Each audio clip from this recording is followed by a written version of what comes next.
It's really an honor, a great one. And I'm thrilled to be here in Detroit with the incredible men and women of our National Guard, very special people. I've had no greater honor in life than to serve as your Commander-in-Chief. And you are always ready and always there for us and for the President of the United States. You are always there for me, I will tell you. And I'm always going to be there for you. Thank you.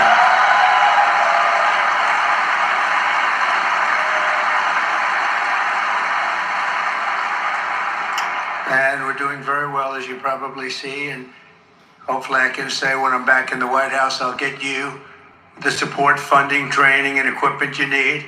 And I will get you the pay raises that you've really deserved for a long time. We'll get it taken care of.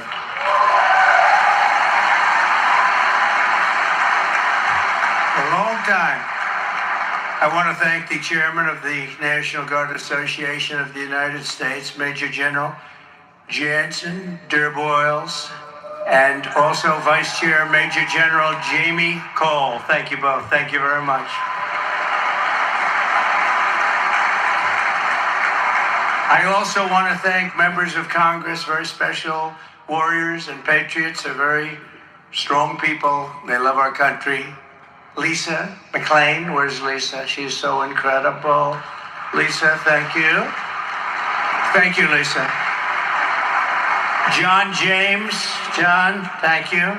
John James is a star, doing really well. Thanks, John. Tim Wahlberg.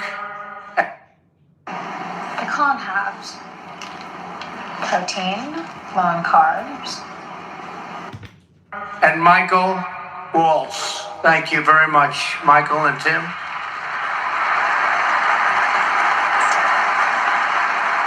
And again, I want to thank Kid Rock for being here. You know, he's really been a great friend of mine for a long time. Each and every one of the Guard members here today inherits the proud spirit of the citizen soldier, running all the way back to the Minutemen who stood against tyranny at Concord Bridge. Has everybody heard of Concord Bridge? Yes, I think so. You carry forward the legacy of Old Hickory Division that earned more medals of honor than any division in the Army in World War I, and the North Dakota Guardsmen who've walked through hellfire at Guadalcanal.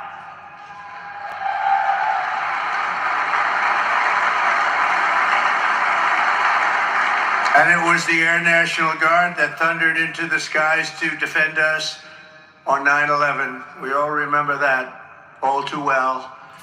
And when our country is hit by fire, flood, or vicious storm, America turns to the National Guard because we know we can always count on you. We always can count on you. I've counted on you a lot.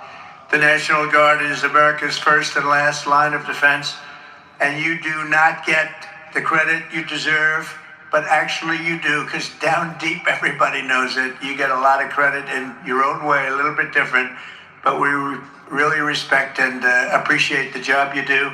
Thank you to every Guardsman for your selfless service. I want to thank also our amazing National Guard families, because especially the spouses and the children, I mean, let's face it, without which you would never be the same, right? You'd never be the same. But they sacrifice so much.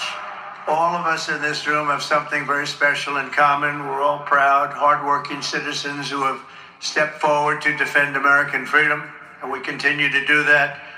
And it's why I'm here today, because America's future is under threat like never before. Right at this moment, in my opinion, our country is at the most dangerous level we've ever been. And I hate to say this, but we have a president who went on vacation a week ago, and now he came back and he went on vacation again. And we have people that are fighting all over the place and threatening our country as we speak. I don't think we've ever been closer to World War III than we are right now. It's a terrible thing. Our country is being destroyed by a radical political class that sends our guardsmen and women to defend the borders of distant foreign nations while they surrender our own borders to an invasion right here at home, the likes of which we've never seen before. You missed birthdays and holidays deploying overseas in the global war on terror. Only Kamala Harris is letting terrorists come into our country at record numbers and letting jihadists pour into our homeland by the thousands and thousands and thousands. Can't do that. And while you've risked your lives to defend our rights and liberties and our borders, our opponents have waged war on those liberties from the White House, attacking free speech, censoring dissidents, and trying to put their political opposition in jail. Never happened before. I'm in this fight to defeat the corrupt political class in Washington that's hurting you very badly, whether we know it or not, and to reclaim America's future as a free and sovereign nation ruled by the American people. When I'm back in the White House, we will expel the warmongers, the profiteers, and take over our government, and we will restore world peace, and it will be again peace through strength.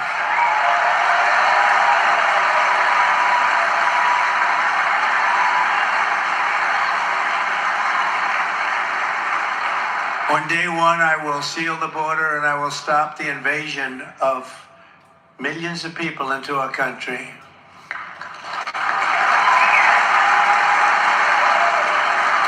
We will find and remove the terrorists and jihadists who have infiltrated our soil, and under my leadership, we'll bring back the values that you enlisted your lives to defend: sovereignty, liberty, free speech, and fair, equal, and impartial justice under the constitutional rule of law. We are not just going to make America great again, we're going to make American democracy great again. We're going to bring it back. My opponent, Kamala Harris, and Tim Walz are promising the exact opposite. They want endless war, open borders, voting rights, and free health care for illegal aliens, Soviet-style price controls, censorship, unlimited migration from terrorist hotspots, and unchecked power for the deep state. This fight is no longer between Democrats and Republicans. This is a fight between communism and freedom. It's a very serious fight. That's why millions of traditional Democrats, including FDR Democrats, JFK Democrats, independents, and old-fashioned liberals are joining our movement. Our poll numbers are great.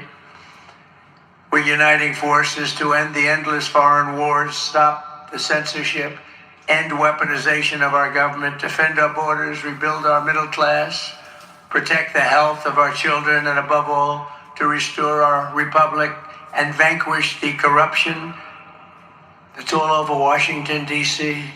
right now. 3 days ago, I was honored to receive the endorsement of Robert F. Kennedy Jr. We're very proud. Thank you.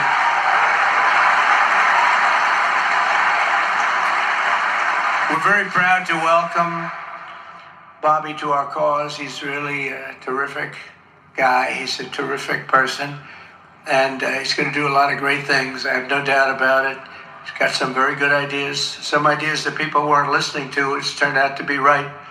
And today I'm honored to officially welcome another true American patriot, a 17-year veteran of the Hawaii Army National Guard, a 4-term Democrat congresswoman, very, very popular, the former vice chair of the National Democratic Party and a 2020 Democrat candidate for the United States presidency. You know, she was a very good candidate. Every time she ran, she was good. She did well. She decided to leave. She couldn't take it anymore, but she is very special. And I didn't know this, but she was a lieutenant colonel. That's not bad. Lieutenant colonel. Not bad. I didn't know that. You know, I just found out. I said, put it down. You got to put that down. That's bigger. That's better than all the other stuff I read.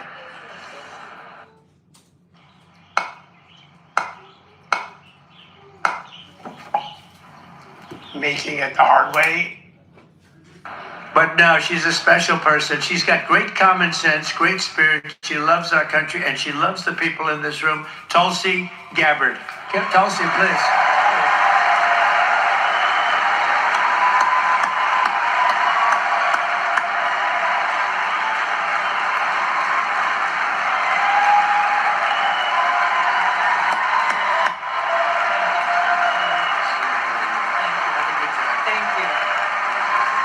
Thank you, Mr. President.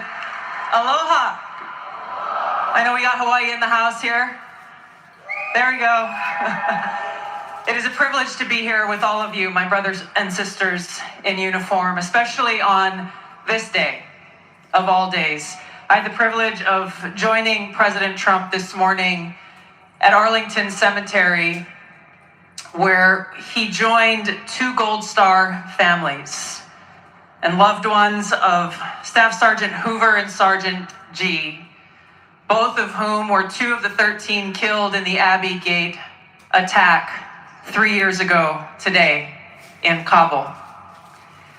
And I can tell you, as we were there, as he laid a wreath at the tomb of the unknown soldier, joining these Marines' loved ones, I felt the sorrow that he shared with them in their loss. I felt and saw his sincere appreciation for these servicemen and women who paid the ultimate price and their loved ones who continue to grieve to this day. This is personal for me, as I know it is for so many of you here. This is real. It's not just words. I first deployed to Iraq in 2005 with the Hawaii Army National Guard as a member of Charlie Med.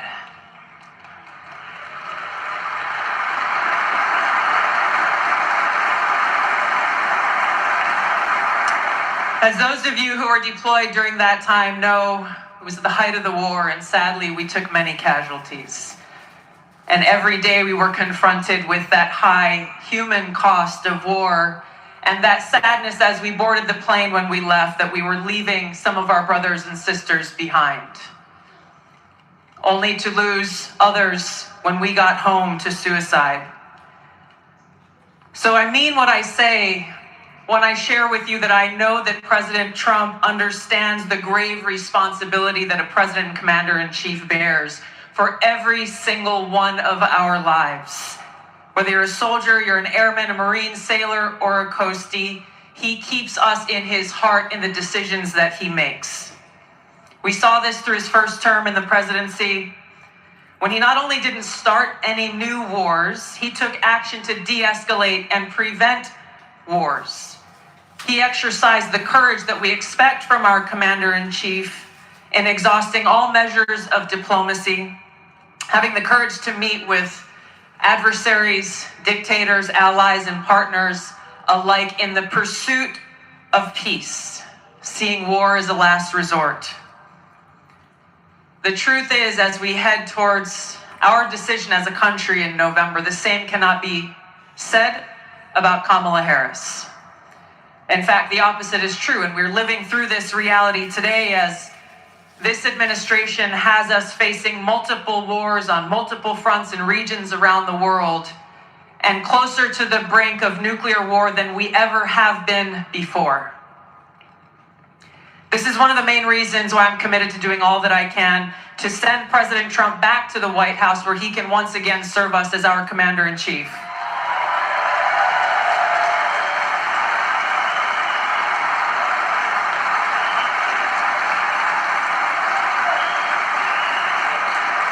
Because I am confident that his first task will be to do the work to walk us back from the brink of war. We cannot be prosperous unless we are at peace. And we can't live free as long as we have a government that is retaliating against its political opponents and undermining our civil liberties, weaponizing our very institutions against those they deem as a threat. Kamala Harris has done this over the last 3.5 years. She won't hesitate to continue that if she is elected as president. President Trump has been their first and foremost target in this because they don't want us as voters to even have the option to vote for him. I've been their most recent target, added to a secret domestic terror watch list after exposing the truth about what kind of dangers we would face if Kamala Harris is elected as president.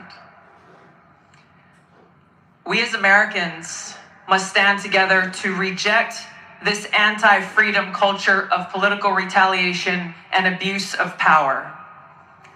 We can't allow our country to be destroyed by politicians who will put their own power ahead of the interests of the American people, our freedom, and our future.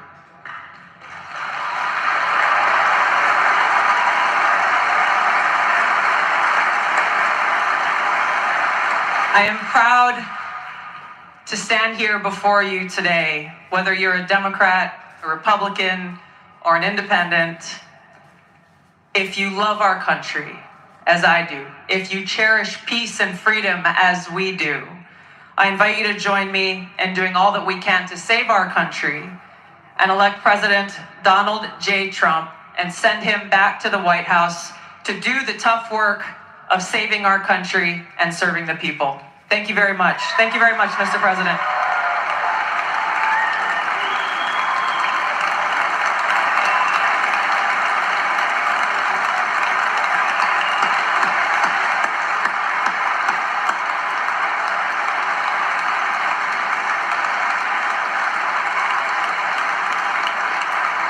Well, thank you, Tulsi. I heard that might happen, but I wasn't sure. And it happened because she's really an amazing person. So I look forward to working with Tulsi and everybody in this room, actually. And as Tulsi mentioned early this morning, Tulsi and I were at Arlington National Cemetery with the families of service members who lost their lives in the catastrophic withdrawal from Afghanistan. Not that we withdrew, but the way they did it. We were going to do it with dignity and strength. We were in the process of getting out. We would have never given up Bagram, one of the biggest air bases in the world, 1 hour away from where China makes its nuclear weapons. We gave it up. We gave them everything. China took it over. China now occupies it. Can you imagine? The longest, most powerful runways, I think 8 feet of concrete down. And we gave it all up. Spent billions and billions of dollars years ago building it, 1 hour away, and we're gone, and now China occupies it. Today marks the